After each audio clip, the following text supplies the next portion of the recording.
Hey, this is Dan, Bob, and Dr. Agro from Gigaboots.com, and welcome to Gigaboots Podcast Episode 2. What we're playing. I forgot to subtitle this one. That's clearly just the first section we're going into. This has become pathological. I'm not. I wish I was kidding. I looked down. Yeah, I know. I wish we were all I wish this was a running joke, but we just oh, we gather the news. Okay, what's the roundtable going to be? Okay, we're going to meet at this time. We planned this shit, and we never remember to do this. So I'm just going to call it Douche Ex Machina, and is that good for you guys? That'll work. That'll right. okay. Dude, I'm just wondering, do other podcasts regularly name each one, or is that just us? Let me check. We are not smart enough to be as classy as we are attempting to be. If only we were as classy as the Pixel Junk Radio. Yeah, they subtitle them. Pixel Now Junk we're just does. looking bad. Yeah, we're so Of course, I think other classless. people subtitle them things that have to do with the content of their episodes. Whoa. So yes. you can easily find them. Let's see. This is true. What we're playing, news. Yeah, that's it. What we were playing, news. News plays. Yeah, most gaming news sites, even if they have a roundtable, just say the date. PlayStation Blogcast, which is still a word I do not like saying. It's a terrible thing. It is a terrible thing. What about the vlogcast? Isn't that? No, That's not better. that's not a thing. Hopefully. I stress that, hopefully. Yeah, so most major sites just date it. But we're not gonna date it. We have more class than that. But we don't have enough class to come up with good subtitles. That's exactly where we're sitting as a podcast for anyone who's curious.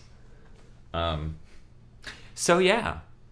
In this episode, we're going to talk about what we're playing in the news, and then do a roundtable discussion of The Last of Us multiplayer, because absolutely no one on the internet is talking about it. Like, seriously, not a single podcast I've listened to has anyone said, yeah, I played the multiplayer. I'm guessing most people have not played the multiplayer. Yeah, I'm guessing factions. What the fuck's this shit? Whatever. I'm done with the game. And then they take it out of their disc tray, and then they chuck it at their mailman. And their mailman's like, ow! People wonder why they go around shooting up the place. Right? Because people keep throwing The Last of Us at them. This is a problem that's been going on since the mid-'70s. Yeah, it's a consistent terror to mailmen and mail women. Male women. That doesn't make. Oh, I see. No, women see, that deliver the mail. I know that was there's a completely different thing that you were thinking of on the internet. For further detail. You two talk about that after. You can look it up at your local library. And get on a special list. Don't forget to use headphones. See, that always disappointed me when library computers don't have speakers. I was like, oh shit, I unplugged my headphones. Oh, this isn't embarrassing and noteworthy. It's just inconvenient. Try to sit to the side and angle his monitor at the hall like someone walked by and noticed me. I like getting caught. So Dan, yes. what you playing? I am. What were we playing? We were playing. This spoils the news story for later, so we'll just count this as a part of that. We're playing Skullgirls on Steam, the beta. Wow. It is delightful because Squiggly's in it, and we did a quick play of that, which is already up by now. By the time you're hearing this podcast, so Whoa. Okay, the beta? Didn't this game come out? yeah, but the Steam version has it's the Steam version, so it's running on a completely different. Well, not a completely different code base, but a ported code base. Right. PC's very different from those consoles. Mm-hmm. Now, when it comes to porting it back to the PS4, which will hopefully happen, that'll take less than a month, most likely. Yeah. Yes. But yeah, so Squiggly's in it, and her story, none of the story, well, actually, no, her story mode isn't in, and arcade mode isn't in for anybody, so the only way you can play as her is in the training or in multiplayer. So Bob and I have been playing a ton of that. They changed Miss Fortune. They gave her a new move. It's and they cool. did balance adjustments on like everyone. Everyone, like on so many scales. So if anyone's watching the Salty Cupcakes each week, you actually get to play along with what they're playing with, which is really cool. cool. And to contextualize what the fuck Salty Cupcakes is. It's a thing you can look up on the internet at your local library. Ew. Salty Cupcakes is the stream that the developer of Skullgirls, who is currently working on the port and these new characters, does every week to show off their progress and new stuff. So they've been playing with Squiggly for 2 whole months or A something. little longer than that. Yeah, it's just been since brutal Rat because I keep bastards. because she's not done. She's not completely drawn out, but they have her basically pencil sketched into all of her frames. She's not colored or Yeah, like that not all makes- the frames are animated. That's Like pretty awesome. a lot of times she'll turn into like the draw a circle. Now draw a bigger circle. But all the hit detection is like done. Right. Just so fucked. Like I'm like that's not Awesome. how art works, is it? I'm so confused. But yeah, so it's great that I finally get to play as her. She actually, when they first announced her, I was playing as a character, 2 characters? It was just Misfortune and Sarabella back then. And I was like, yeah, finally a 3rd character I can play as. And I've learned more characters between then and now, but holy shit, like Squiggly's way more my shit than Peacock is. So excited. Also, we played a lot of The Last of Us multiplayer, which will be obvious from our roundtable discussion of The Last of Us multiplayer. Bob, what have you been playing? That stuff. Yeah, that was easy. Yeah, because like I was with you, asshole. Right? And I'm trying to think if there was anything else I played on my own. I- Other than I- Fire Emblem, because that's just like, that's a constant. I'm Bob. I play Fire Emblem. That's what I do. Hi, Bob. I have Oh, a we checked problem. out Diadra Empty from Rockin' Android. Oh, yeah. We need to check that out some more so we can do a quick play of it really soon. That's right.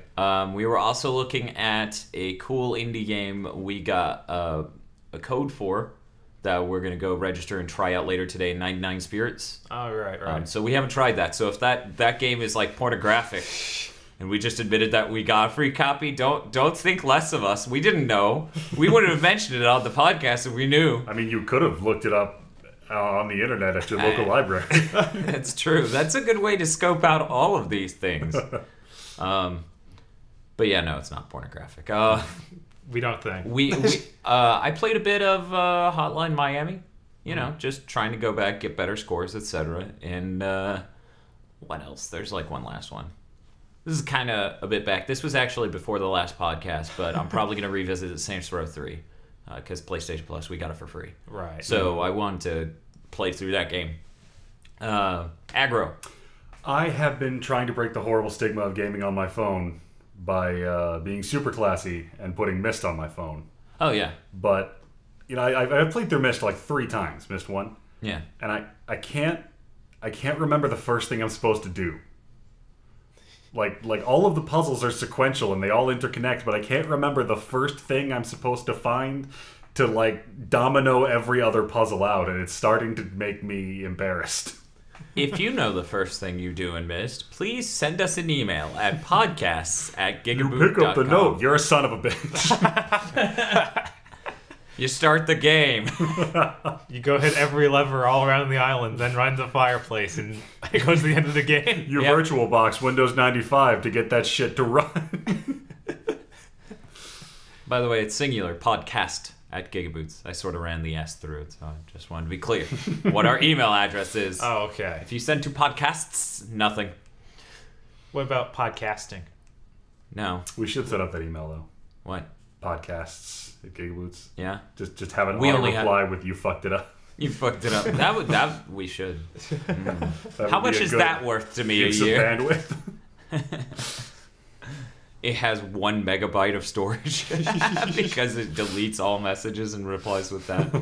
So that's Someone crash it and be like, wait, it that's- only has 1 megabyte of storage? I'm going to send them all the pictures. I'm gonna send them in one attachment. Oh my god, what is this a picture of? Well, you could probably look it up on the internet at your local library.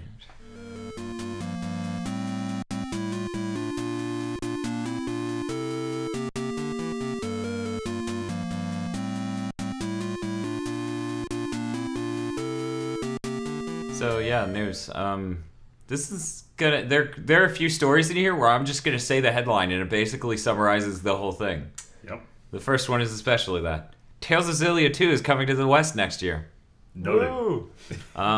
Tales of Xillia 1 is coming out next month, is that right? Yes, it's coming out in August. So they announced 1 month before it came out, hey, the sequel's coming out too. And I know a lot of people who are petitioning are probably pretty happy about that. Yeah, I mean, I was wondering when they've strategically planned to announce, oh yeah, we're actually doing 2 as well. I don't know how much they connect, but it's good to actually know, okay, this will be continued. Yeah, even if it connects as much as the Tales of games that were on the Wii and GameCube, Symphonia, is that? Oh, is yeah, that it? Symphonia. Yeah, then yeah, it would be quite. Yeah, I think that's another crucial. situation of another main character, but old main characters are still there involved in some way. Gotcha. Okay. So, either way, I'm sure anyone who likes JRPGs a shitload is happy to hear this. And people who like Tales of as much as a girlfriend, if they had one. like the same degree, right? Not the same methods. No, not the same. Not the. No. What? One day I'll play a Tales game. We played Sonic 2. Is that? I never did play Tales Adventure.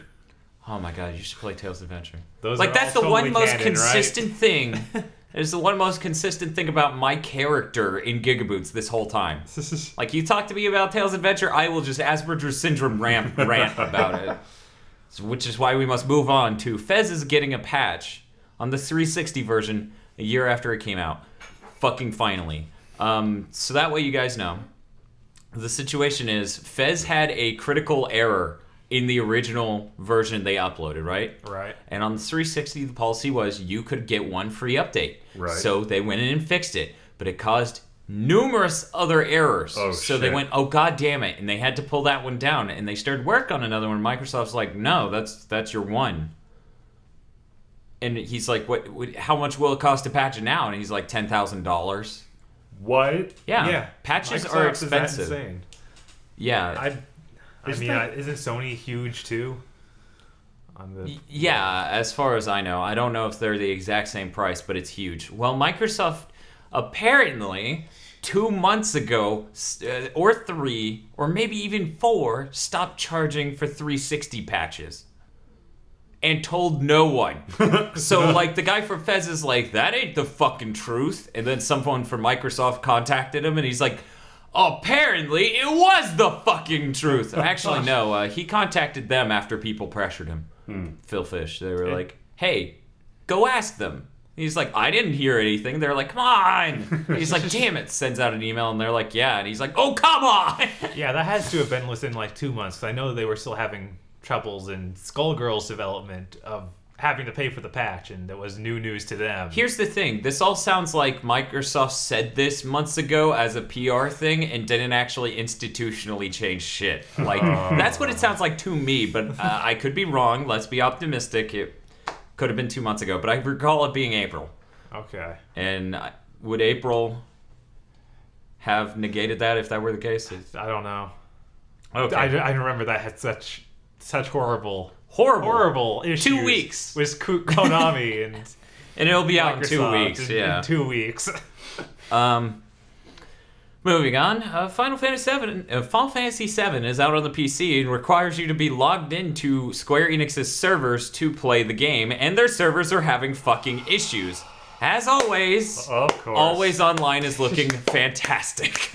We are totally ready for Always Online. You know, I'd really like to have the ethical or the economical discussion about Always Online DRM if we could just actually make it mechanically work. Right, here's the thing. Like, I don't understand how anyone at all on the entire face of the planet was completely for that plan and yet could not contextually consider that it never worked. Right? It's insane. I'm all for this airboat. That design looks awesome. Have you thought about it physically? It's just hilarious to see this on Final Fantasy VII, a game from the PlayStation 1 that clearly does not need internet at all. Well, hey, this was a port of the PC version, so that's completely From 1990 different. what? Yes. Yeah. So it needed the internet to log into AOL and use keywords and shit. The powering the emulation of the PC original with its different sounding MIDIs that piss off a lot of people. In the cloud? Yes. It needs the cloud. Yes. The PC version of Final Fantasy VII was the first thing to be stored in the cloud. That's why we call it the cloud. And that's why he's called Cloud, yep. Deep. Fantasy 13, when we go to play it, well, when someone goes to play it 15 years from now, will require the lightning in order to run. I worry about what Some this new motherfucker technology... wanted to put Mallow in there first, but No. fuck him. No, they were like, that's too cloudy. Calm yourself. Isn't that guy a frog? And I'm like, I know, right? Everyone thinks that, but he's not. Surprised me too. Moving right on.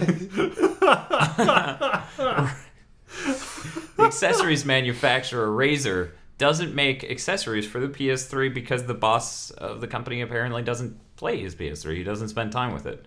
This is completely logical. Yeah. And I can't really be That's just upset. Interesting fun fact. Yeah. Right? That's It's- why Razer doesn't make PS3 stuff. Now you know. I'm What like, do you has think? Razer made anything other than PC stuff in like 3 years, though? To the best of my knowledge, they haven't made other console stuff. Yeah, To the best of my knowledge. I know they made that 1360 controller. Did they? Okay, I didn't know that. Yeah, like they it's the competition version or something. They just fixed the D-pad. I'm like, thank you, Razer. Thank you so goddamn much. It's sad. You have fucking fixed a major problem, which was engineered by some assholes who are paid way better than you. Right? I love Razer. I love Razer too. They're so full of themselves with their super cool image, but Yeah. they make great shit. Like, see, that's the cool thing. That's why Nvidia gets to be pricks. Same for Intel. They're like, oh, our engineers are the fucking best in the world. And it's like, yeah, we know, asshole. It's true. Go away. Shut up about it sometime this millennia. First time somebody showed me a Naga, I'm like, Naga? What? And then I went to the website, I'm like, did these assholes name all of their mouses? Mice. Mice? Name all of their mice after poisonous snakes? Yes. Is that awesome or really stupid? I can't tell. I'll have to meet the guy and then assess it on the spot. It was stupid. Moving right on from that. Sony trademarks the PlayStation TV again after letting the 2006 trademark expire last year. So I guess they're still holding on to that concept of, Yeah. we're going to integrate TV and PlayStation someday, somehow. I still find it odd that they need to trademark that. Like, someone's going to roll out a competitive product named PlayStation TV, and they're like, oh, an officer, come on! China, man. China's fucking waiting. Like, China Have you even listens to that. Right, Have you like seen China's video game industry? Like China, have you? Yeah. Where'd you find it? On YouTube. I love that one, or that League of Legends knockoff that has Oh, all the anime God. characters. Yeah, fucking Shrek's in there too. Of course. Why It is- is amazing. I don't understand China loving Shrek that much. It's just like, Shrek's huge. We have him too. Like, is this just a penis envy thing of like, he's that popular? Well, we'll steal that. China are the motherfuckers that have that World of Warcraft theme park where they just off-brand everything a little bit. Yeah, I saw that. That was Yeah. unbelievable. So the Pokemon Company showed off a new Pokemon, which is a sword called Honedge, or Honedge. I honestly don't know how it's supposed to be said, but it's H-O-N Edge, all one word. Did they announce the type? It's a ghost steel because it's a floating Damn. possessed sword. So That's it's pretty cool. badass. They also announced the new territory because all Oh the my God. territories are based on places, right? Right. The new territory is based on France, Yeah. which confirms what I thought this whole time, and I was praying I was wrong. Their little, like, Digimon, like, take care of your Pokemon, feed it, pet it thing named Pokemon Ami is in fact French, Pokemon My Friend, and I was like, oh, that's terrible, because they portmanteau it, and Yeah. oh, Pokemon of me. I just realized that being Ghost knocked out one of Seal's worst negatives. fighting? Yeah. Oh yeah, I just pulled up a picture of that thing. That is badass. It is pretty badass. Yeah, see, that's the thing. The in-game model doesn't have as much detail, but it's still pretty badass. I thought it was weird that their art for the Pokemon was like that detailed. I was thinking maybe that was the evolution or the backside of the sword, because we only see Oh, one. it could be the sheath. Oh, dude, Oh, yeah, okay. yeah. It's got its scabbard just floating next to Yeah, it. okay, Totally that's baller. what the deal is. Okay. But I should note, yeah, it was. They were pointing out, looking at the thing a long time ago, like, yeah, it looks like it's based on France, so we'll finally be able to run away from trainer battles. Class So, C1 aggro. I'm hoping that Hone Edge is like the new Eevee, and we get 6 different forms. Oh my god, that would be so fucking not to pun, but metal as shit. I hate you both. Moving on. Nintendo underestimates the difficulty of HD game development. Says that it requires twice the manpower of an SD title, which, if you think about that, they're getting off easy if it's only twice. Yeah, I guess it's because they're coming into HD development this late in the game. If they were back there in the forefront in 2006, then, that would have taken way more than 2 times. Right. Because remember, it was like, people don't need HD to enjoy games. True, but we're all gonna have HD systems. You need to make this shit compatible. They're like, no, we don't. We'll sell it to you in 6 years. See ya. But yeah, so, apparently they've been developing Pikmin 3 since 2008, but it was originally for the Wii. Jeez. Damn. Yeah. So I really hope that game turns out to be as good as he keeps, or as Miyamoto keeps saying. Me too. He's sounding a little Molyneux-ish when he talks about that game. There's actually not much different conceptually about those two men. Just one of them's really successful. They are both willing to just be like, this game isn't working at all. Tosses off the table. And then Microsoft's like, wait, what was that you just threw on the floor? Get that back up there. We'll call it Fable 2. But yeah, so I guess the soundbite version of this is Nintendo says HD game development is hard, travels back in time to 2006. You guys can't make HD games when you build a time machine? Yeah. We're Nintendo. Did no one... That came with the Vitality sensor. Our first console came with a robot. Yeah, we're time travelers. That thing wasn't a real robot. Yeah, it was. What did you do? What did you do with it? And then the Rob uprising began. Nipponichi Software announces Arcadia's no Ikusahime, which is Battle Princesses of Arcadia's, for the PS3, and it's coming to all territories. Action RPG based on Battle Princesses of the Tales of Arcadia's. I hear that it has something like 900 weapons. That's fucking awesome. Right? Are there 900 weapons? Sure, why not? I mean, I played this guy. There are 900 weapons in there. Oh god, okay, yeah, I guess. I don't know if we're counting like gun as a weapon. So, just to give you an idea, it's completely 2D, and it looks more like a Vanillaware title. Just like from the perspective of it. Vanillaware, Dragon Crown. Okay, just making sure. But yeah, so that's what it looks like. I know I don't have a picture to show the audience via audio. Like here, we will now transmit the picture to your MP3 player via ones and zeros. Thanks, Willy Wonka. No prob. Square, yeah. Oh, right. I wanted to show Aggro this before we talked about it. Too late. Should we take a break and do that? I don't know. I kind of want his opinion on this. It's the Final Fantasy 13 footage. Yeah, okay, let's do that. So Square Enix put up 13 minutes of footage of Final Fantasy Lightning Returns, Final Fantasy 13, Deus Ex Machina, The Reckoning. There we go. 2, 3. Right. 3, 2. Dewey Decimal System. Yeah. Wait, is that also the subtitle, or are we describing... Okay, in any case, yeah. So, 13 minutes of gameplay. What do you guys think? This is our mini round table in the middle of the news.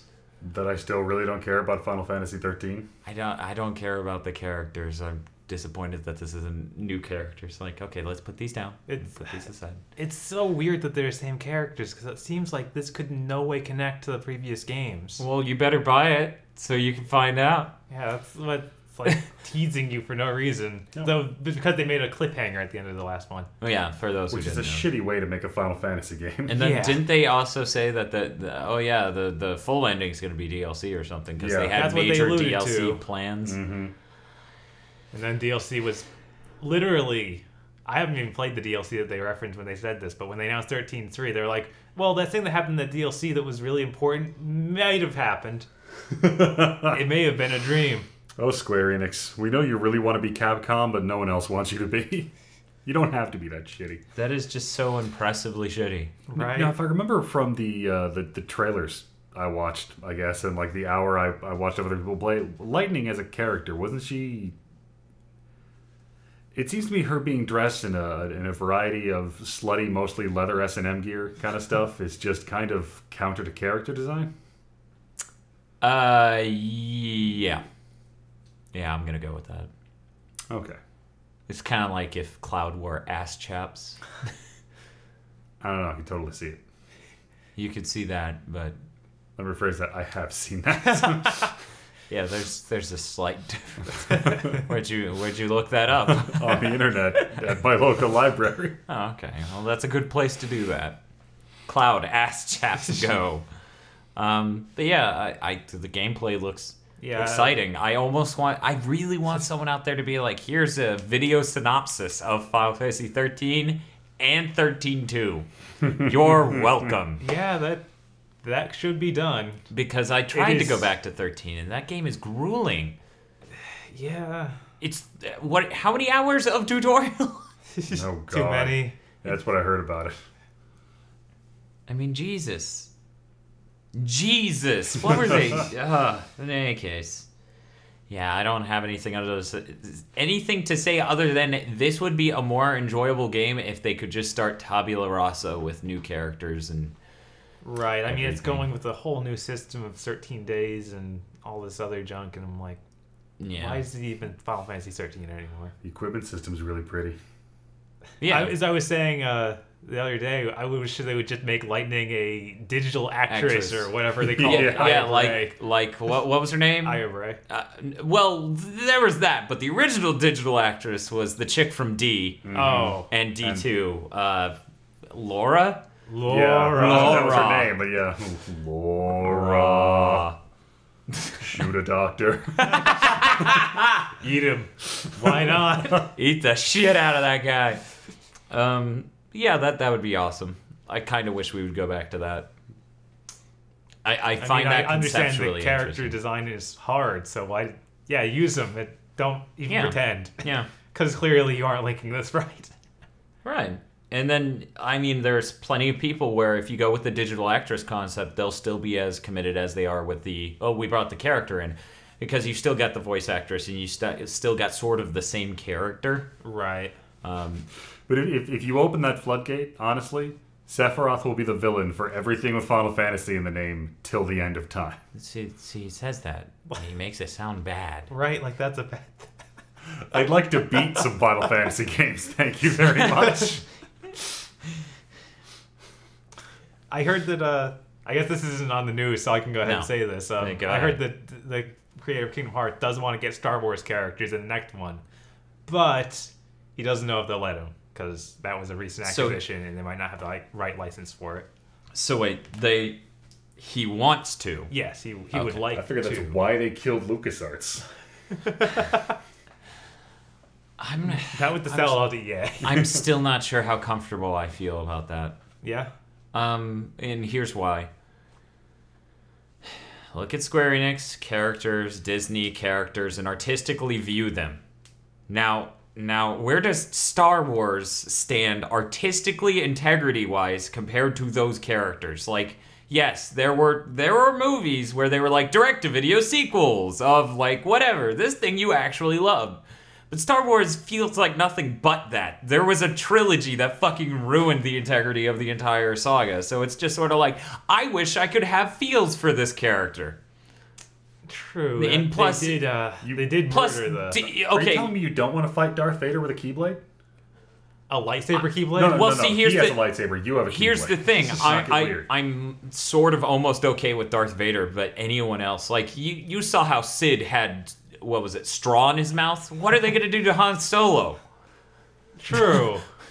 Did Sid not have straw in his mouth? No, he had a cigarette originally. Oh, okay. Kingdom Hearts is like, here you go. I was like, wait, 7 Sid. And I'm like 9 Sid. Wait, no, he was an Oogloop.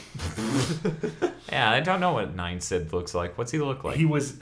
He's got a big mustache, but he got turned into an Oogloop and then a frog and then back human. Oh. I couldn't remember him turning back to human. Very end. He was a king or something, right? Duke or Baron. Baron. Okay, yeah, I could see a Baron, but I'm like, a king? What? I know. Sid. Right? Sid, stop dreaming. Fuck. You'll never be king. You'll never be king. You cheated. Yayo. Okay, so Bob, if you'll open that other tab, what we've got here is a list of potential names for the original Xbox. Oh, this should be fun. That were up for discussion. It turns out, go ahead and click the source because we'll probably get. Never mind. This is a condensed list. Forget it. But in any case, what it originally was is they hadn't come up with a name for it, and it was their Direct Xbox. So in emails, they shortened it to. Yeah. Like That's amazing. I knew about that part of the story this whole time, and they shortened it to Xbox to make emailing more convenient. What I didn't know is all of these other names they had, some of which are hilarious, like Microsoft Entertainment Activator, the Optimal Ozone. What? Microsoft Face, which stands for Full Action Center. Yeah. And my favorite, for reasons I may explain, Odyssey of the Mind. I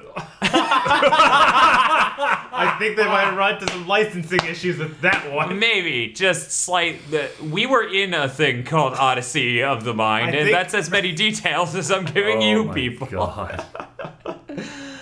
And then there was another one on the list called the Microsoft TSO, which stands for 360. Holy shit. What? Doesn't zero start with a Z? Yes, it does. God damn it, Microsoft. Get your naming shit together. So maybe it's supposed to be... No, that's a no, clearly. No, let's call that a 0, please. Okay, it's a 0. It says Thank you. TS0. That's what it is. Wow. Odyssey of the Mind. That just... I just laughed so hard and knew it would take so many stories to explain to people on the internet why that's that particularly hilarious to me. And I'm not gonna. Right. So anyway. So, on to the next news story, if you'll take us back to that list. Steam accounts will now link to Twitch TV accounts. Fancy. Dota 2 is going to be the first game to support it. That's an interesting feature. Yeah, it's pretty cool. It's pretty cool. Mercenary Kings, that game that was debuted, I believe, at actually, I'm not sure if it debuted, but I think it was debuted at the Sony's E3 conference. Was it? On stage. I hadn't seen it before that, but I don't know. Mercenary Kings is that awesome Metal Sluggish looking thing, animated by the same people who did Scott Pilgrim. Oh, yeah. Made by the studio that was founded from the ashes of Scott Pilgrim. Honestly, basically. I forgot what that was until last week when I saw another trailer for it. I was like, oh my god, this is Mega Man and I'd Metal completely Slug. forgotten about it. Fucking Contra Slug. So, Contra Slug. Mercenary Kings is launching via Steam Early Access later this month. So, you basically get to beta it and buy it early, and I think there's a slight discount. It's going to be launching on the PS4 and Ouya, Hooray! later this year. Or just later. I'm going to go with later, but I'm pretty really sure. On the Ouya if any are still active. If any are Yeah, I'm going to be forward. Yeah, I'm going to be really interested in seeing some statistics for Ouya at the end of this year. Because right now has to be the peak of it. Yeah. What, was everyone just downloading the emulators and being done? Emulators? You don't download them. You have to install them on your system. Grandma, that's not downloading. I thought that they were literally on the store. Like, No, they holy officially condoned it. It was like, what? How is No that way. at all legal? We're sorry. Open the floodgate. Oh man, who's putting these up here? Pay us for pirated software. Well, at least they realize their prospects as a business going forward. Someone call that Snowden guy. We need to learn how to hide from the U.S. government. Because he's so good at it. Well, we are calling him. Clearly he failed. Hello, this is Edward Snowden, man on the escape from the government. Who is Their this? call ends up getting put through to the president of a South American nation whose entire city is just shut down. I love, what was it, relatively recently, Venezuela and another country, I forget which, was like, we'll totally take you. And I'm like, good luck getting there, Snowden. Thumbs up. Like, how the fuck is he going to do that? Like, because the last time he tried to board an airplane, he ended up not boarding it at the last minute, and then it landed to do a search for him. So, yeah, good luck getting to Venezuela. There was the one with the president of some South American nation that actually happened, and the other one where he was going to be on a plane, so a bunch of journalists hopped planes to get to that plane, got on the 18-hour flight that he just wasn't on. Yeah. So that's delightful. Dragon's Crown is actually getting some customization options. You get to select the colors for your characters. There's also voice packs. So apparently there's like day one DLC that's free on day one for like multiple voices you can choose for each character. I'm really glad about the colors thing, because that would be really confusing if we were like most like, yeah, I want to be a warrior. Yeah, I saw 8 different options for the dwarf. I believe it was 8. And yeah, it would be really confusing. This is a nice compromise between it's extremely well animated and I want to know which one I am. Right. I actually have talked to people who are like, oh, they're just alternate colors.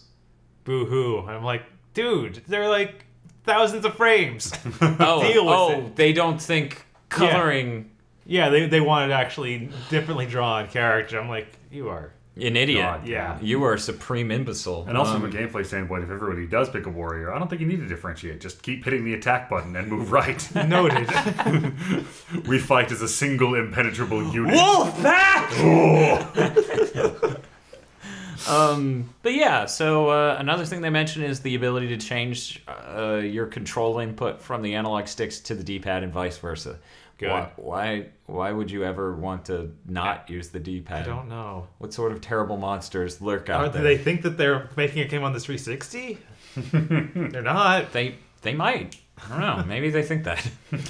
Whoa. Where are we? Did you buy the Muramasa Rebirth? I did not. I'm waiting for the DLC to show up, and maybe they'll do a package. Maybe. Because that's the new stuff. That's what I really want to play. Right. I spent a good bit on video games as of late. Yeah, so I gotta pace it better. Yeah. What's up, Aggro? I just remembered, you guys know Cube World? Yeah. Yeah, that finally went into paid alpha. Uh-huh. Yeah. Oh, yeah, I guess that should have been a news story. Probably. Did that hit before our last podcast? I don't know. But in between, I think. Yeah, I think it hit. Yeah, because Steve was talking about how he just did it like the day before. Yeah, like it went out and then their servers went down for hours. See, here's the thing. Steve told me about it like a few days in advance, and I don't know how many few. So of the Last of Us multiplayer LAN party, which brings us into the next section, because Cube World, it's a thing. Can you describe it? It's somewhere between 3D Game Heroes and Minecraft. Yeah, somewhere in there. Done. We haven't played it ourselves. Have you? Nope. No? Just seen a few early videos. Any word on if you can make your own characters a la 3D Game Hero? I have not looked into that game in months. I have not looked into that game, period. Man, we were not ready for this. Nope. No. Unprepared. I mean, that's why we were, yeah. Way to go, Aggro. Hey, I just remembered something. You asked what it was. I remembered something. Good. Moving on. But I wanted to No, Aggro. You're done talking. Because if you talk, then we'll have to talk. And if we aren't ready to talk, we'll look stupid. Which we currently don't. But yeah, let's move on to the roundtable discussion of The Last of Us multiplayer, because no one else will talk about it. Gigaboots, we talk about the things other people won't. Aggro, what did you eat for lunch? Hey, people talk about that. It is interesting. No, it isn't, sweetie.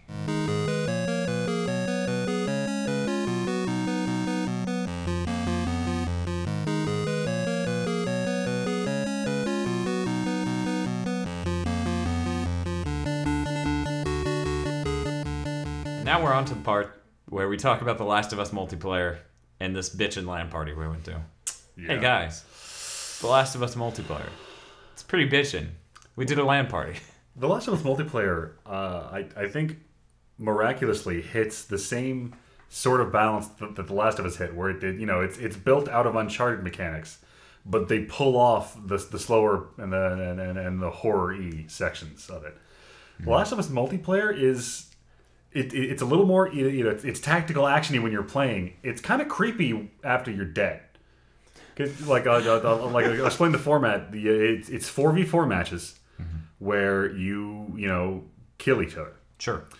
After, when you get shot a bunch and you go down and you're crawling around Gear style, except I think a little faster, and you can get people up.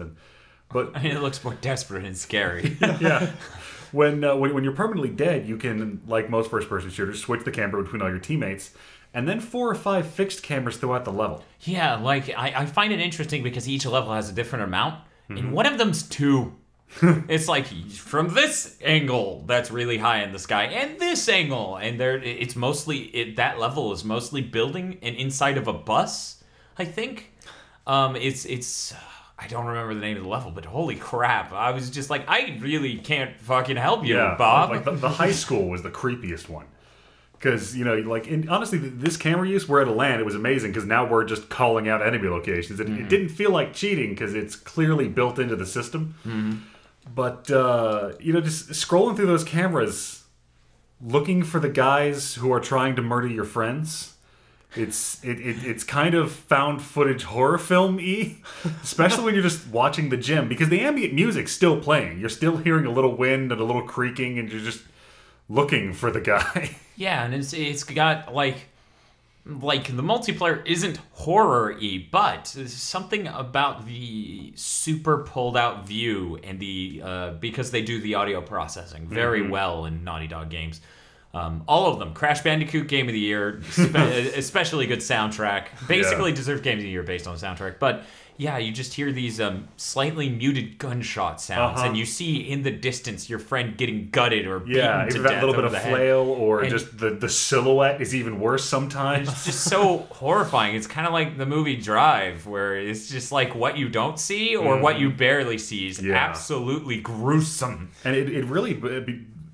and you're just with the violence turn up when you go to that view as well, because I know that Aggro here kept saying there's so much blood. Like, the blood splatters seemed bigger when you were looking at it farther away. Yeah, because your view is a much better view of it. You don't get like these.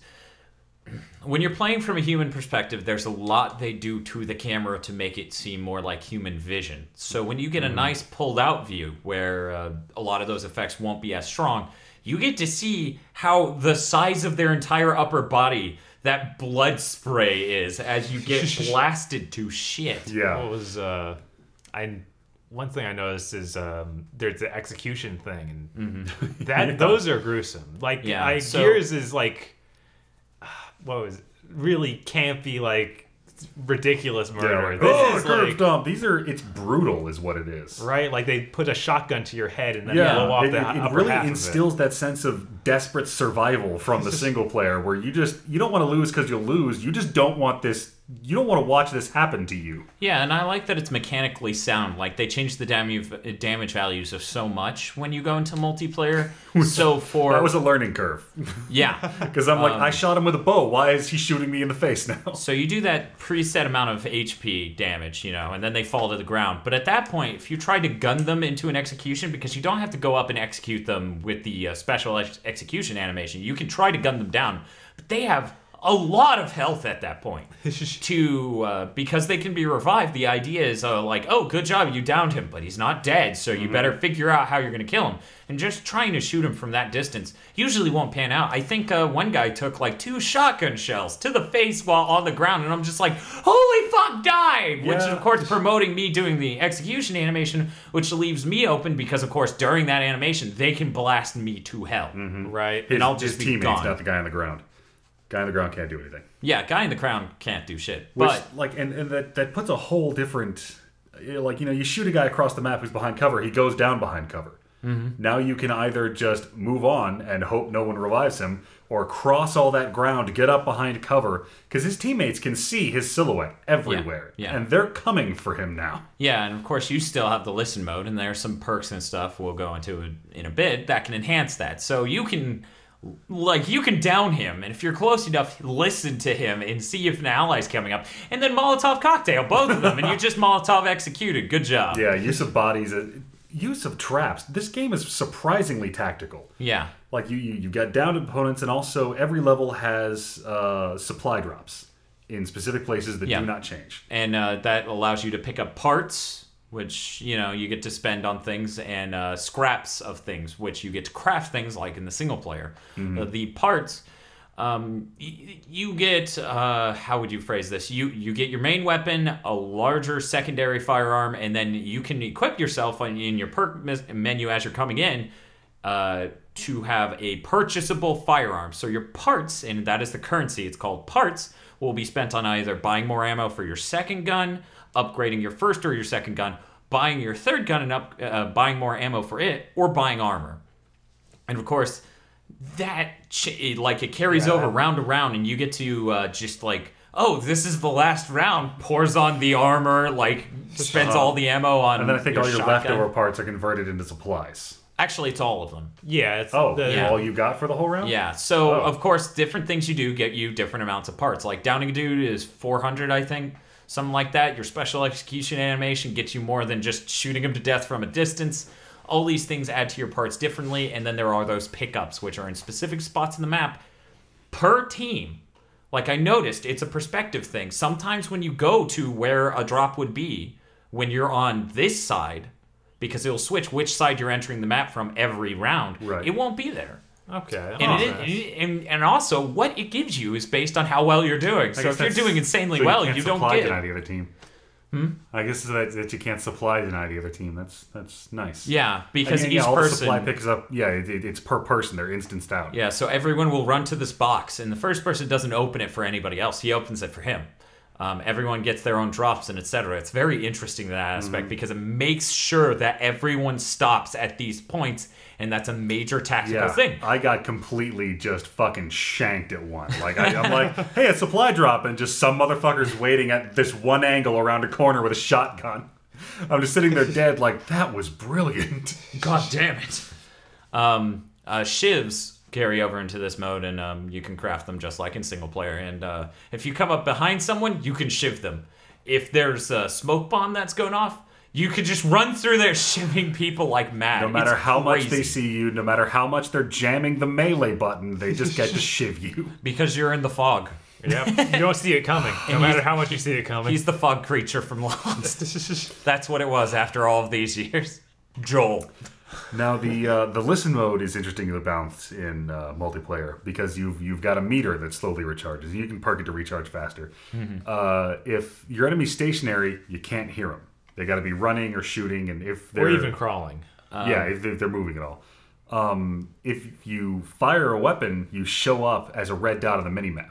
Yeah. Which doesn't give you elevation like listen mode does, but they know general direction. But you can use the bow or any of the silenced guns or things like that.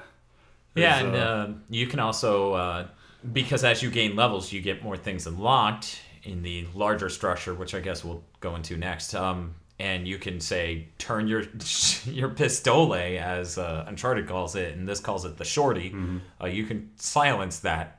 Damn. It doesn't affect any of the stats. Nice. I like that from a gameplay perspective, because even though realistically that's fucking retarded, right? It is really cool that you can come around a corner and blast someone. You can silence most weapons with enough, because like your loadout it's a point buy system. So you have like the shorty and it's 3 points. Well, the silent shorty is like 4 or 5 points on your loadout. There was one thing. Point system we saw in Black Ops 2 when they introduced everything's just based on points, and you have take so many of stuff. You have like 10 points you allotted across 4 different perks if you want, 2 main weapons and a purchasable weapon. And level 1s of these are going to be cheaper, oh my god, the level 1 crafting perk is the best perk in the game. It makes your craft time barely longer than how much pressing the X button would be. Damn. It's a fraction of a second. Nice. So I'm like, I need Molotov. Boom. Done. So Bob will see me drop to the ground, and when you start to craft, your guy says something like, wait 1 second, cover me. And then at the end of that voice clip, because I'm doing it so fast, he'll be like, thanks. Stand back up, and Bob's like, wow. Well, one of the perks that I'm saving up for is, I think it's the second level of the stealth perk, where as long as you're crouched, they can't see you in listen mode. Yeah. That stealth perk is so annoying when you run into it, because another big feature of this game is you can mark your enemy. Battlefield style. Yeah, that's I never played Battlefield, so this was an interesting, really cool new tactical thing for me.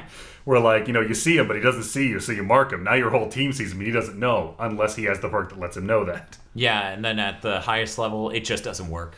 Yeah, the highest level covert training is stealth level really 3. Annoying. You cannot be marked. Yeah, you try to mark him, and it's like, no. See, this is my favorite part of Naughty Dog multiplayer. I'm not a fan of unlocking guns as you go through. I've never liked that in multiplayer FPS, but I do love the change out perk system, That I love. So, like, you're fighting a guy and you figure out from him beating your ass that, oh, he must have this perk and this perk going on. What was it? The purchasables boil down to an actual full-size shotgun, the El Diablo, which is a Magnum, I think, with the scope. So that thing is a powerful machine of death in multiplayer. Flamethrower. Yeah. And what else? There are like one or two others. There's a machete, which... Oh, that's purchasable. Okay. Yeah, to Bob's experience, not so good. No. At least not for his playstyle. Well, I got the fucking word out of me with that thing. I haven't tried it yet. So. And a word to the wise. When a guy's down and crawling around, you cannot move over or through him at all.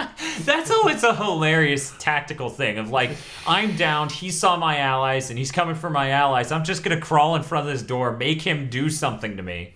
You know, because either he's aiming his gun down to fire into me repeatedly, or special animation executing me. It's the I'll pile up my courses strategy, but it's actually working now. Yeah. To tell the story of my sadness, my whole team got slaughtered, like, in the space of 10 seconds. I was the last one alive, and I'm, like, the worst person on this team. I pull out the shorty, and I kill, like one guy's down. Then I kill 2 more in quick succession. The third guy, there's, like, a big welcome to whatever city sign, and we're running around that like a Tom and Jerry cartoon while I reload. I turn to pop him one, but... his downed guy standing behind me, and I can't move back anymore, and now I'm just facing the sign, and I look over and take a shotgun shot to the face. I cried. It made aggro sad. So there's another metagame level to this, because as you gain levels, you know, you get a lot of things, customization options and stuff like that. You unlock the ability to even get some of these guns or some of these perk levels, because, you know, perk level 1, perk level 2, those may be 4 levels apart. Right. But there's also the survivors. As you play, depending on how many parts you get in a round, which, as we mentioned before, you get parts from doing everything. It's basically your score, a la Call of Duty. Depending on how many parts you get per level, you either hit the daily need for your size of colony, or you over exceed it, which would be great, or you under exceed it, which would be terrible. Under exceed. Yep. Yeah. That's a word. You under exceeded. That was under overwhelming. Yeah. Like I asked, I think we established it's not like a Facebook game. You don't have to play it every day. It's just based on your performance when you do play. Yeah. Right. So you go in with a colony of 66 people. You need your parts convert into daily supplies, and I haven't figured out the math on that yet. But it's not good. No, it is. It's like I need. If you're the worst, 66 right now. If you're the worst person on your team, your people will starve. Like, unless your team was doing gangbusters. Yeah, like we were doing well. I just always had the lowest score, and my people are doing fine. But it always pissed me off because, you know, like you have enough supplies to feed everyone today. I'm like, awesome. 4 more people joined your colony.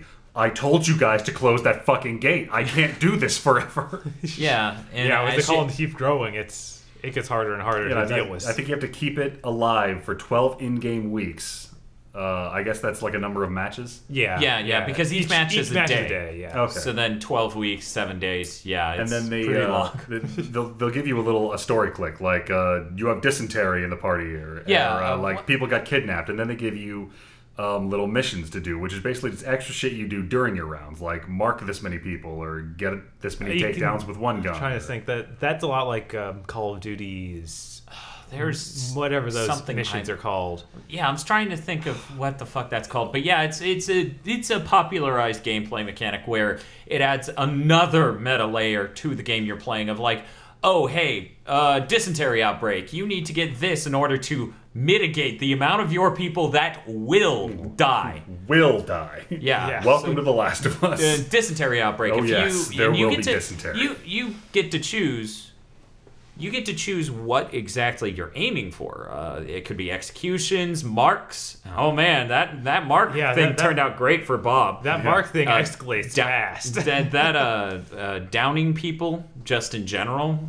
Molotov executions. I chose that. I was like, 2 rounds, I'm done. I had a great few rounds when Steve had to bandage people for his mission because we kept staying alive. Yeah. Yeah, those people who go around with bandages, The real heroes. The real heroes. Those are the real heroes among The Last of Us. I really am surprised how much the bandaging, the crafting taking time, the stealth especially, how much all that carried over well into multiplayer. I know, like it all mixes completely well. Like I've played quite a few games where there were systems like that and it felt clunky, even though it was the larger crux of the game's uniqueness. And how with the supply drops where you don't just go in with a full cache of everything and you earned that Molotov by getting to 3 supply crates. Yeah. Which is its own crazy amount of what would be the word? It's a huge amount of risk.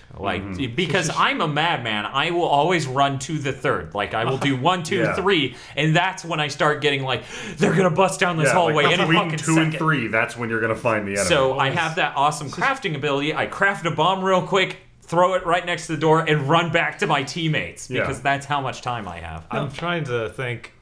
I was going to compare it to the MGO, Metal Gear Online, but I was like, nobody's played that. That doesn't help anyone. To all 10 of you that played Metal Gear Online. When we played Uncharted Online, it's just we go shoot all the dudes. It's good shit.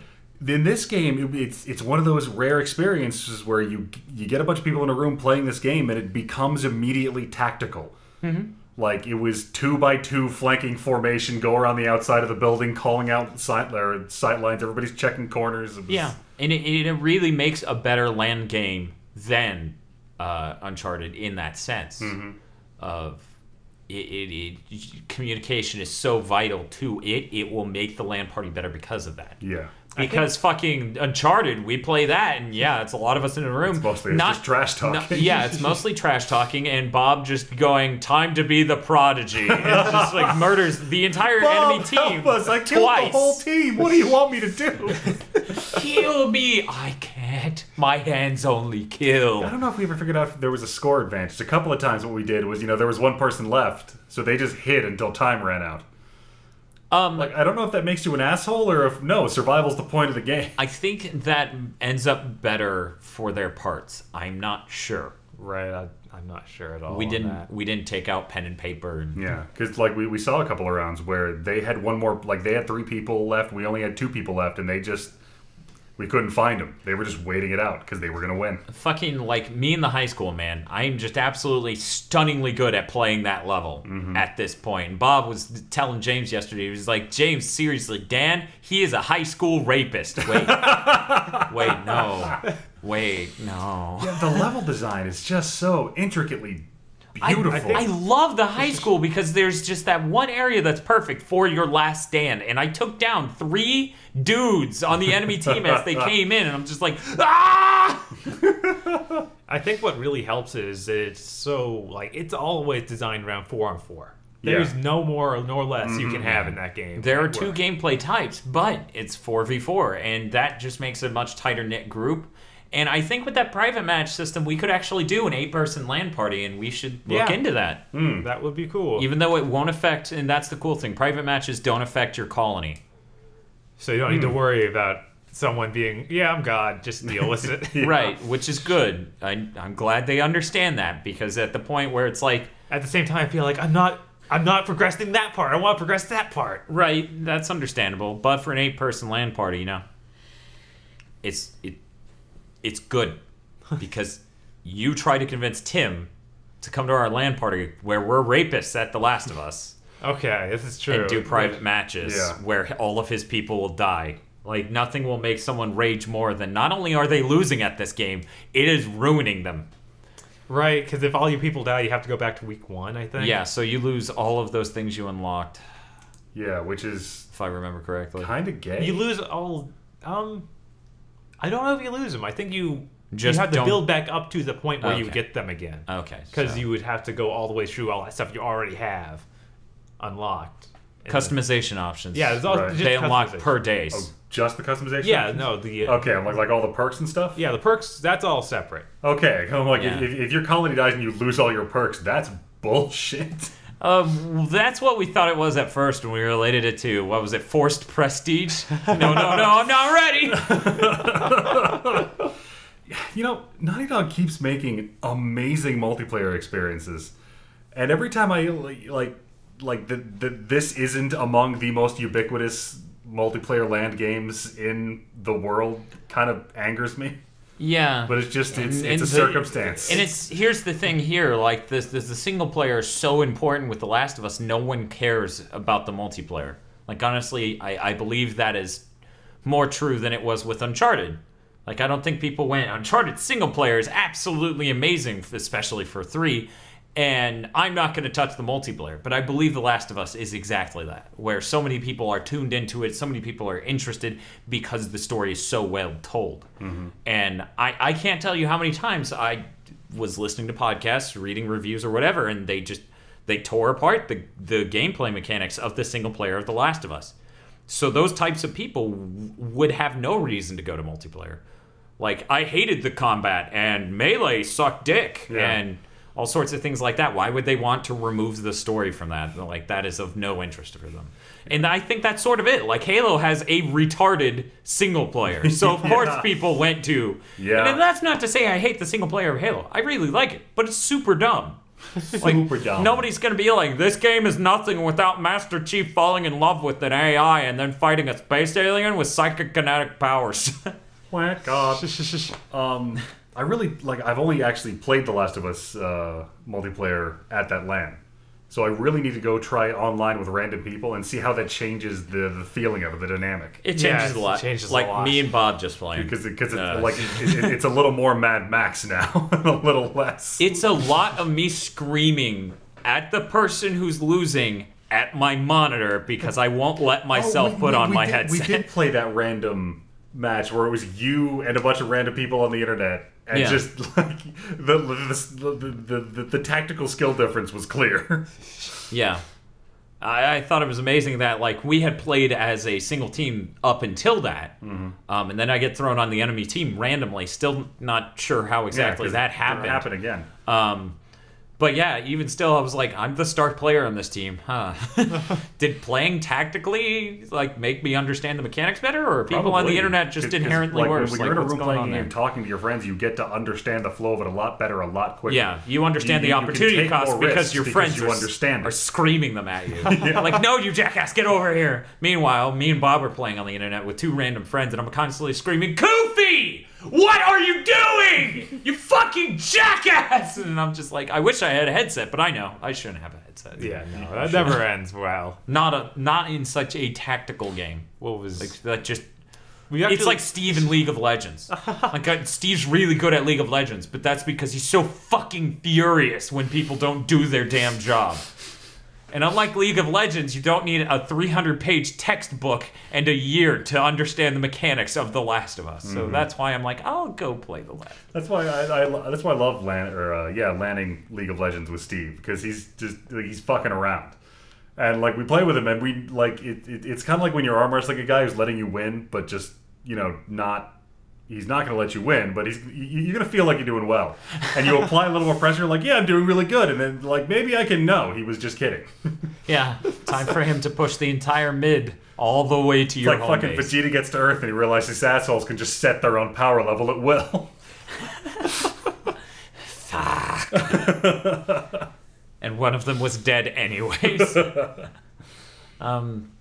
But yeah, is there any part of the multiplayer we haven't covered? So. The whole other mode. Well, yeah, we didn't explain the 2 different modes, because the one we've been talking about specifically up until this point is survival, wherein somebody dies and they're dead until the end of that round. The round can end via time limit or just everyone on one team dying. And then first team to 4 wins the game. Right. What's the other mode? The other mode sucks and is called Supply Raid. You get 16. You get 20 total lives. You obviously take 4 at first. So you have 16 pair spare troops to reinforce 16 reinforcements. So when one person goes down, they respawn, but that number goes down 1. Right. When you're downed, you bleed out way faster in that mode. And you spawn nowhere near your allies half of the time at least. So it's just like, you're in the middle of the forest, and your 3 dudes are up in this fucking dam, and you are just fucked because you are in the middle of nowhere. Yeah, it's a very more all-for-yourself kind of mode. Well, yeah, there's that, but it's also like the thing that is so important, so enjoyable about this game is its tactical element. Yeah, and like, there is no tactical just element. Nowhere near as enjoyable. When you spawn in the middle of nowhere with no fucking items to craft, no ability, and no reinforcements. Like, I would have found it much more interesting if they went with a free-for-all mode for that other mode. Just something completely... In that mode, you would need to have supply drops that only work for one guy. Or maybe... No. No? No, there are still 12 supply drops, and everyone can pick up all of them. So it's just a bunch of dudes waiting next to supply drops for some dumbass to come up to ship them. Now, there is also the fact that there are a few guns in the multiplayer that aren't in the single player. Like, they added a couple of machine guns. The burst gun, the... whatever that standard typewriter thing is called. Yeah, it's standard assault rifle. Wasn't the assault rifle the last weapon you got in the single player? Not that one. No, you got an M16 in the single player. Because you can get that. But they were talking about the standard long-range rifle you can unlock, like, immediately. Yeah. The single shot. I really like the sniper rifle. Yeah, it's really cool. I'm not gonna lie. Aggro. I like the sniper rifle. Like, what? What was like, I don't know. The military sniper rifle is OP. Good. Yeah, it's pretty amazing. There's something really satisfying about nailing a guy from across the map in a game like this, watching him go down. And as he tries to crawl behind the tree, give him a second, let him almost get there, and pop him again. Right, because you're reloading your bolt action rifle. It's so good. Damn it. Why did we do a roundtable about this? Now I want to play it. My PS3 isn't here. Your PS3 isn't here either. Damn it. Bob, I'm taking your PS3. I don't know how that helps things. We've been PlayStation Plus so long, I kind of wonder what would happen if he tried to sign into the multiplayer of that game from your console on his sign-in. Like, is all of that stored in the cloud? Might be. Might be. I know for Uncharted it is, so... Probably is. I mean, standard with multiplayer is these days to have it stored in the cloud like that. I mean... Yeah. Call of Duty Modern Warfare original did that. Yeah. Call of Duty 4 Modern Warfare. Yeah. Yeah, Call of Duty 4 did that. And how many are we at now? I think we counted at 10. Yeah, God. 10. What happened?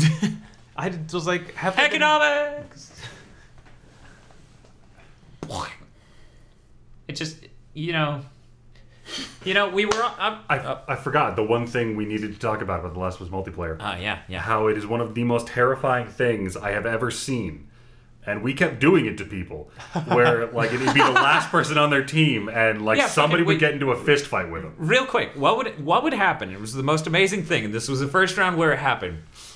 4v4, right? We go in, it's 4 of us, one of their dudes is slightly behind, but the first dude and the second dude come in pretty quickly. We just fluke, like absolutely amazingly good aim, fucking murder the first 2 guys. Third guy peeks his head in, we murder the shit out of him too. And the fourth guy is slightly further away, looks at us, and starts to run, but no, it's too fucking late. We charge him and punch him to death. All 4 of us mechanically. All you hear is just like 2 punches, then he goes down, and when you melee a guy who's on the ground, you curb stomp him. So the knee comes up when the 4th of us finally gets there with the fucking 2x4.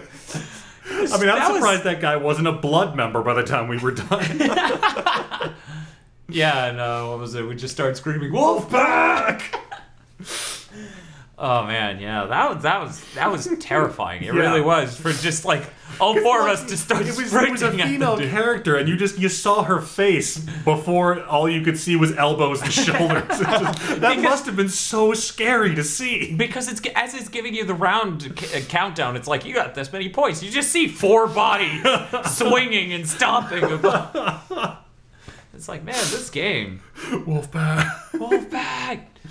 But yeah, The Last of Us multiplayer, really fucking good. I asked Bob, I was like, Bob, what PS3 game have we had more fun on multiplayer on? And he was like, Call of Duty Modern Warfare 2, and I'm like, yeah, if there was one, that would be it. We had a lot of fun on Warhawk. We did, but that was before Modern Warfare 2. Yeah. Oh. Yeah. Yeah, we did have that one really crazy night of Modern Warfare 2 with Steve. Mm-hmm. Like, I wish we got better multiplayer games on the PS3. Like, because nowadays a lot of games are just like, here's this single player game, and we put in a multiplayer in. Please don't trade it in. Right. Like, it's such an afterthought, and it's not really enjoyable. I still haven't played the Tomb Raider one. I feel kind of bad, but I wouldn't. Not that I wouldn't play it. I wouldn't feel bad for not playing it. That's just so we're clear. We really should do some Starhawk co-op multiplayer. Yeah, we need to. Yeah, because I think that has really good potential to be fun as hell. was that 3 or 4 player? Has Naughty Dog thought made that was 50% of the enjoyable multiplayer experience in the PS3? Real quick, I think that was 4, but you and I just, like, because everyone's schedule was so different, completely gave up on the concept of actually getting 4 people together for that. So we just kept saying, going through. We're like, 3. We're going to aim for 3. And if we do better than that, that's good on us. But yes, to answer your question, Aggro, because it was like, first there was Warhawk, then there was Modern Warfare 2, and then there was Uncharted 2, and for some reason, not everyone loved that of our friends group. Like, Steve and Tim just don't. Yeah. I don't. I mean, they're wrong. That's really all there is to it. What isn't enjoyable about being 2 foot above the ground, pulling a man off of the ledge, and he dies? Right? Like, that's hilarious and amazing. I really do appreciate, because I went back and played Uncharted 3 multiplayer, because now I own Uncharted 3. And the multiplayer is free to play anyways now, which is all the more reason that people should care. But they don't. No. I was going to say something else, but real quick, I'm going to say they played the commercial for that Little Big Planet karting commercial that won that contest in between rounds as a form of advertising. Nice. And I'm like, I could have been there. But, yeah, there are so many proclivities in Uncharted 3 that just stick out. Like, they really just, they're thorny. Like, oh, this jump isn't working, that isn't working. This just, like, parts of this game aren't working like they would in single player, and not as well. Like, the problem is more of not as well as they would work in single player. I felt like the multiplayer for Uncharted 3 was what other people played when they went to play Infamous. Because when they describe Infamous, they're like, this asshole keeps landing on things and grabbing stuff, and I don't fucking want him to. And I'm like, then you're retarded? Was how I dealt with that. Like, I don't understand how you're this bad at Infamous. This is the best game this generation. And then Infamous Second Son comes out, and I'm like, the PS4 was worth it! Like, I don't even care at that point. This is the part where I have to tell Dan that I have no idea what he's talking about with the jumping being weird and Uncharted 3 multiplayer. I don't know, like, they Uncharted 2 didn't have nearly as much verticality to the environments as Uncharted 3, so climbing, jumping, and all that becomes a lot more important. And as such, there was a lot of elements that just... It's like, I would jump for something, and it's like, okay, dude, I saw your face slap the top platform. You were close enough to slap it, but you wait until the 3rd rung of this ladder to grab shit. Like, the single player grabbing ladders was always weird. There were a lot of things that looked like you could grab in some of the street stages. I think that the skyscraper one was the worst one. That was a big Uncharted problem. Yeah. I never found it as much of an issue in single player, and that's probably because contextually those points didn't come up in the middle of 9 other dudes running around a map trying to kill you. Right. They really fixed that problem in The Last of Us. Yes, I know. They're like, you can't fucking Spider-Man anymore. The beautiful, subtle use of yellow to point where you're supposed to go. Oh, I didn't even think of that. I was just more of like, they removed your ability to jump large distances and grab really high up things for the most part. And so the verticality is much more limited, and there are very few ways to get where it's like only 10 years after, and fucking Joel's just Nathan Draking across the terrain. He's cheetah manning up shit like fucking Sam Fisher. Cheetahs, known for their climbing. I would totally play that completely different tonal game of just, it's The Last of Us prequel. Joel and Tommy murder everyone. Wow. I hope the DLC's that. Right, I don't want a continuation. The Last of Us Blood Dragon. Best DLC ever. Has anyone in this room bought Blood Dragon? I still haven't. I feel really bad about that. Okay, I really need to play that if I didn't just spend a lot of money on video games. Yeah. Oh yeah, The Last of Us was $60, and then there was Rogue Legacy for $15, and then there's something else for another small amount. I was trying to remember, why am I at $90 spent in the last week, and that's why. Oof. I'll do it. That's a lot of money. I should have admitted to that. I spent $90 on video games in the last week. Everyone can do this. Everyone ever. So, we good? Yeah, I think we're good. So, Last of Us multiplayer, most fun you've had on PS3 multiplayer-wise, is Warhawk still holding that aggro? Yeah. I'm not going to say it's the most fun I've had yet, because I've only played it a little, but it may be one of the most innovatively amazing multiplayer experiences I've had on the PS3. So what I'm hearing is we should take a 2x4 and beat Steve with it until he makes this a regular Saturday ordeal. Probably. Yeah.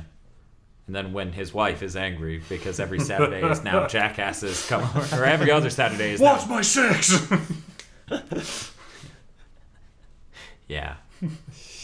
So, Bob, is Modern Warfare 2 just way better than this? I mean, I still have so much fun with that game. That's still one of my Every favorite. week you're in there? No. Okay. No. But Dan had fun with Modern Warfare 2 because this son of a bitch kept rolling 2 shotguns that covered the entire screen and half the map. I love my automatic shotguns. What are those Fucking called? Fox News loadout. Something fair and something balanced. 12. The dog rapists. That's what No, they're those were the 1870 ones. He had those fucking Chinese waterfalls. Yeah, it was like the AA-12 or something. Something like that. Those were fantastic. But I really like it. Last of Us. It reminds me of Counter-Strike, but it's a little bit slower than Counter-Strike, which is interesting. I think that lack of speed really adds to how good that is. It's just you take your time, you think about it, you watch this guy punch you to death. I really like that. The way to do better than these games, because Modern Warfare 2 is what? How many people in a lobby? 20.